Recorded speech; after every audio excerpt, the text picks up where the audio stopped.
تو دو صفتیں رب کریم نے پہلے یہاں بیان کی، ایک اللہ کے لیے اپنی ذات کو مشقت میں ڈالنا، اللہ کی عبادت کرنا، اللہ کے سامنے جھکنا، اس کی عبادت کرنا، نماز کو قائم کرنا۔ اور پھر خالی نماز، جو جب میں نے شاید پہلے بھی ذکر کیا کہ اللہ کریم نے ارشاد فرمایا کہ ان الصلاۃ تنہی عن الفحشاء والمنکر، بے شک یہ جو نماز ہے نا، یہ انسان کو برائی سے بھی روکتی ہے اور برے کاموں سے بھی، فحاشی سے بھی روکتی۔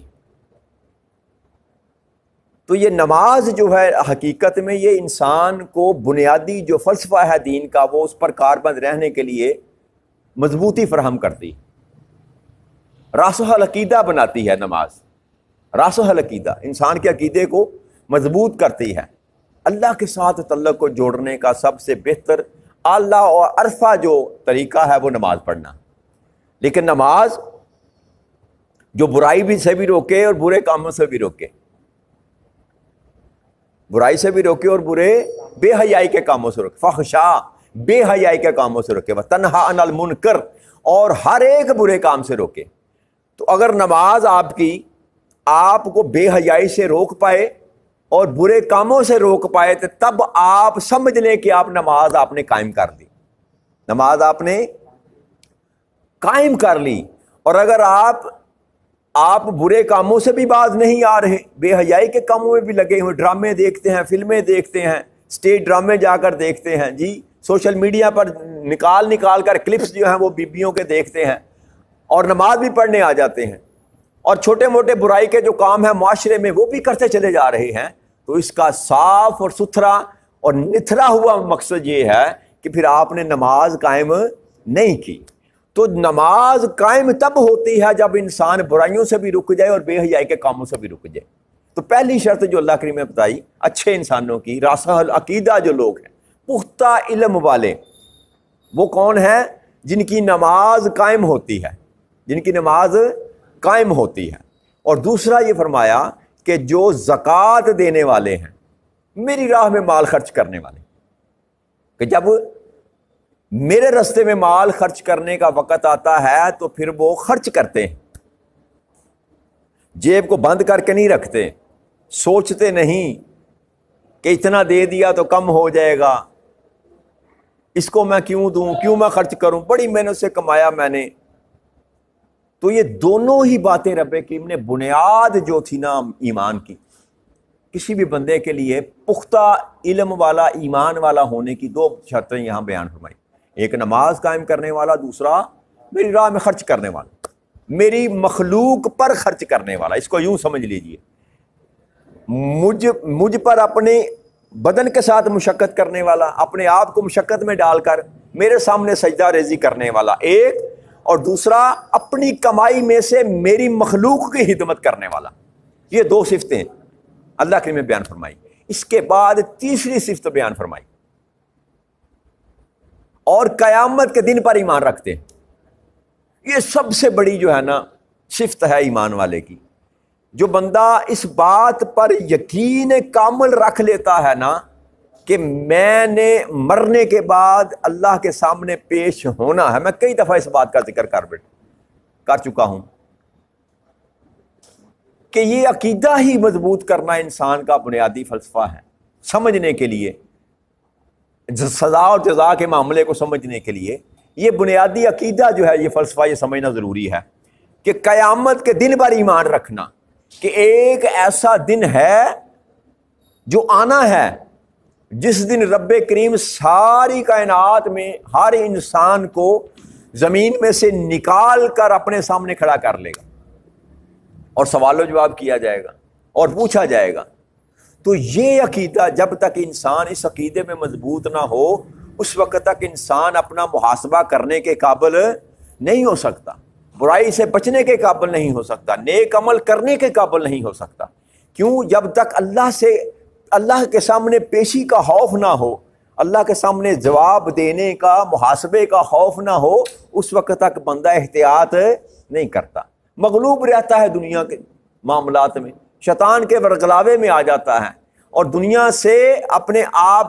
کے غلبے سے اپنے آپ کو نکالنے کے لیے اور شیطان سے اپنا دامن چھڑانے کے لیے اس عقیدے کو مضبوط کرنے کی ضرورت ہے کہ ایک دن ایسا آنا ہے جب میں نے اللہ کے سامنے پیش ہونا ہے، یا رب کریم مجھ کو اٹھا کر اپنی بارگاہ میں پیش کر لے گا. میں نے کیا پیش ہونا ہے، وہ خود اٹھا کر مجھے اپنی بارگاہ میں پیش کر لے گا.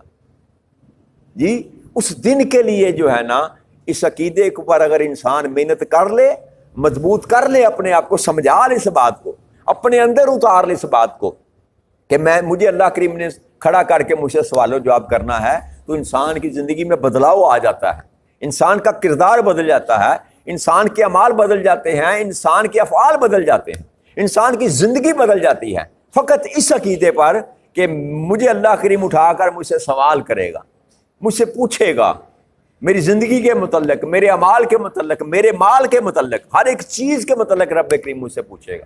تو جب ایسا عقیدہ انسان کا مضبوط کر لے تو پھر وہ کبھی بھی راہ راست سے بھٹک نہیں سکتا. تو اللہ پر بھی ایمان رکھتا ہے اور آخرت کے دن پر بھی ایمان رکھتا. اور پھر اللہ نے فرمایا کہ یہ جو ایسے عقیدے کے لوگ ہیں نا، جو اس مقام پر کھڑے ہوتے ہیں، ایسے لوگوں کو میں ان قریب بڑا اجر عطا فرماؤں، بہت بڑا اجر عطا فرماؤں. خالی اجر نہیں فرمایا، اجر عظیمہ، بہت بڑا اجر عطا فرماؤں. تو یہ خوشخبری ہے. اللہ کریم کا یہ نظام ہے، اللہ کریم کا یہ طریقہ ہے قرآن کریم میں. جہاں کافروں کی بات کرتا ہے وہاں ان کو وعید سناتا ہے، جہنم کی بات کرتا ہے ڈراتا ہے، وہیں جب مومنوں کی بات کرتا ہے تو ان کو خوشخبری دیتا ہے کہ ایسا کرنے والے کے لیے میں نے دوزخ بنا رکھی ہے، اور اے مجھے ماننے والوں اور میرے محبوب کی ماننے والوں، تمہارے لیے میں نے جنت بنا رکھی ہے، اور ایسی ایسی نعمتیں تمہارے لیے سنبھال کر رکھی ہیں جن کو نہ تم نے کبھی سنا، نہ کبھی دیکھا، نہ کبھی چکھا. تو یہ اجر عظیم اللہ کریم کہتا ہے بہت بڑا اجر عطا فرماؤں گا. انا اوحینا الیک کما اوحینا الی نوح والنبیین من بعدہ واوحینا الی ابراہیم واسماعیل واسحاق ویعقوب والاسباط وعیسی وایوب ویونس وہارون وسلیمان وآتینا داؤد زبورا. اور اے میرے حبیب مکرم صلی اللہ علیہ وآلہ وسلم، ہم نے آپ کی طرف وحی بھیجی جس طرح ہم نے نوح علیہ السلام کی طرف بھیجی، اس کے بعد دوسرے پیغمبروں کی طرف بھیجی. ہم نے ابراہیم علیہ السلام پر اور اسماعیل علیہ السلام پر، اسحاق علیہ السلام پر اور یعقوب علیہ السلام پر، اور ان کی اولاد عیسیٰ علیہ السلام پر، ایوب علیہ السلام پر، یونس علیہ السلام پر، اور ہارون علیہ السلام اور سلیمان علیہ السلام کی طرف ہم نے وحی بھیجی. اور ہم نے داؤد کو بھی زبور عطا کی، داؤد کو بھی زبور عطا کی. یہ آیت کریمہ جو اللہ کریم نے نازل فرمائی نا، کہ یہ اس بات کا جواب تھا کہ یہ جو کہتے تھے کہ قرآن کو یک بار کی نازل کرو تو ہم وہ مان لیتے ہیں، تو اس کا جواب رب کریم نے یہ دیا کہ پہلی بات تو یہ کہ میں نے سارے انبیاء کرام پر وحی کی، خالی حضرت محمد مصطفیٰ کریم صلی اللہ علیہ وسلم پر وحی نہیں کی. نوح علیہ السلام کا ذکر کیا، ابراہیم علیہ السلام کا خاص ذکر کیا، اسماعیل علیہ السلام کا، اسحاق، یہ سارے جتنے نبی آئے ان پر کسی پر کتاب نازل نہیں ہوئی. تو ان سارے نبیوں کو یہودی مانتے تھے، سارے نبیوں کو یہودی ابراہیم علیہ السلام کو مانتے تھے جی، لیکن ابراہیم علیہ السلام پر بھی کوئی کتاب نازل نہیں ہوئی. تو پہلی بات تو اللہ نے یہ سمجھائی ان کو کہ تم فقط کتاب کے نازل ہونے پر ہی کہتے ہو کہ ہم آپ کو مانیں گے، تو جس نبیوں کو تم مانتے چلے آ رہے ہو ان میں سے کسی ایک نبی پر بھی میں نے کتاب نازل نہیں کی، تو ان کی کتاب نازل نہ ہونے کے سبب سے بھی تم ان کو پھر بھی نبی مان رہے ہو. تو میرے محبوب کی جب باری آئی تو پھر یہ شرط لگاتے ہو کہ کتاب نازل ہو اور یک بار کی نازل ہو.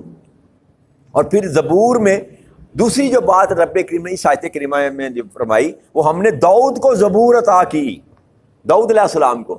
اب اس کو بیان کرنے کا مقصد کیا تھا کہ موسیٰ علیہ السلام کو رب کریم نے جو تورات عطا فرمائی وہ یک بارگی عطا فرمائی. کوہ طور پر گئے، اللہ کریم نے بنی بنائی لوح جو تھی نا، لکھا ہوا تھا نورانی قلم کے ساتھ، وہ اللہ کریم نے عطا فرما دی، جس کو 10 کمانڈمنٹ کہتے ہیں، 10 احکامات شریعت کے، وہ اللہ کریم نے عیسیٰ علیہ السلام کو دے دیے یک بارگی. لیکن زبور علیہ السلام پر جو کتاب اتری نا، داؤد علیہ السلام پر زبور جو اتری، وہ بھی یک بارگی نہیں آئی، وہ بھی مرحلہ وار نازل ہوئی. اس لیے یہاں پر اللہ کریم نے زبور اپنا حضرت داؤد علیہ السلام اور زبور کا خاص طر ذکر کیا. پھر تم ان کو بھی مانتے ہو نا، داؤد علیہ السلام کو بھی اپنا نبی مانتے ہو، سلیمان علیہ السلام کے والد گرامی کو، تو کیا بھول گئے کہ ان پر بھی جو کتاب نازل کی تھی میں نے یک بارگی نہیں کی تھی، یک بارگی نہیں کی تھی. تو دونوں باتوں کا رد رب کریم نے پیش کیا اس آیت کریمہ میں. ایک تو یہ کہ کسی بھی نبی کے لیے نبی ہونا اس لیے شرط نہیں، کتاب کا نازل ہونا شرط نہیں ہے کہ ضرور کتاب لے کر آئے گا تو وہ نبی ہوگا. 1,24,000 پیغمبر آقا کریم صلی اللہ علیہ وسلم نے بیان فرمایا، 313 رسول ہیں، ان میں ہر رسول پر بھی کتاب نہیں اتری. کتابیں کتنی ہیں؟ 4، اور رسول کتنے ہیں؟ 313. اس کا مطلب ہے 319 رسول ایسے آئے جن کے پاس کتاب نہیں تھی، اور 1,24,000 نبی آئے ایسے جن کے سب کے پاس کتاب تو صرف 4 کے پاس تھی. تو باقی نبیوں کو تو یہ سارے یہود مانتے چلے آ رہے تھے. تو اللہ کریم نے اس آیت کریمہ میں ان کی دونوں جو تھے نا، کیا کہتے ہیں، اعتراضات، ان کو رد کیا. پہلی یہ کہ نبی کے لیے کتاب کا لے کر آنا شرط نہیں ہے.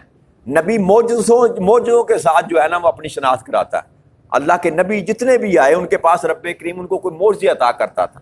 اور دوسری یہ کہ اگر تم یہ کہ یک بارگی نازل ہونے کی ہی بات کرتے ہو تو پھر زبور جو آئی تھی وہ بھی یک بارگی تو نہیں آئی تھی، وہ بھی تحت اللہ کریم اپنی مرضی کے مطابق جس قدر چاہتا اس کو نازل فرما دیتا. تو اس آیت کریمہ میں اللہ کریم نے اپنے محبوب کی اس بات کو، جو یہودی جو ان پر تانا کرتے تھے یا یہودی ان کے ساتھ مناظرہ کرتے تھے یا کہتے تھے کہ ایک بار ہی کتاب نازل ہو جائے تو ہم آپ کو مان لیں گے، اس کا جواب اللہ کریم نے اس آیت کریمہ میں دیا کہ یہ بس ایسے ہی کرتے ہیں. حالانکہ سارے نبیوں کو مانتے ہیں جن پر کتاب نازل کی ہی نہیں میں نے، اور داؤد علیہ السلام کو بھی مانتے ہیں جن پر کتاب آپ کی طرح میں نے طے در طے کر کے یا لمحہ پر لمحہ جس طرح بھی اللہ نے چاہا سلسلہ وار کر کے اس کتاب کو نازل کیا. تو لہٰذا نہ کتاب کا یک بارگی اترنا نبوت کی نشانی ہے، نہ مرحلہ وار اترنا نبوت کی نشانی ہے. نبوت کی نشانی فقط یہ ہے کہ جو بھی نبی آتا ہے اللہ کریم ان کو زندہ معجزات دے کر بھیجتا ہے، زندہ معجزات دے کر بھیجتا ہے. تو آج کی بات یہیں پر ختم کرتے ہیں. اس سے آگے اللہ نے چاہا تو اس پر کل گفتگو کریں گے. وما علینا الا البلاغ المبین. السلام علیکم ورحمۃ اللہ وبرکاتہ.